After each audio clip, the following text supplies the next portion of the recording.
মই তোমাৰ সুন্দৰটো চাই কেনে মই তোমাক ভাল পোৱা নাছিলোঁ। চিধা চিধি কথা, আৰু এটাই কথা, তোমাৰ ৰাস্তাত তুমি নিজে চলা। না না এমাহৰ কাৰণে চাইন দিয়া লাষ্ট টাইম নকৰোঁ নেক্সট টাইম আৰু প্লিজ।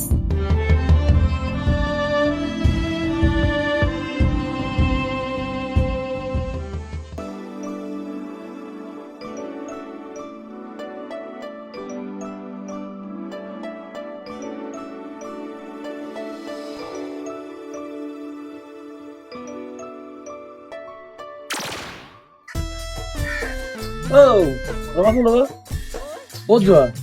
ইপিনে যাই আছো লগৰ এটা ঘৰত। চিনাকি লগা হৈছে ক'ত চিনি পোৱা? মই তোমাক চিনি নাপাওঁ। নাপাওঁ? তোমাক চিনাকি চিনাকি তোমাৰ আলহী আছে নেকি? ফাল্টু কৰিব জাগা পোৱা নাই, থাপা খানা চৰ্ট দিম, গম পাই যাবা। যোৱা নেকি? হেল্ল' ৰিংকি, ক'তনো? লগ কৰিব পাৰিবা নেকি? মই তোমাৰ শিৱ মন্দিৰৰ ওচৰত আছোঁ, আহা না। দিয়া।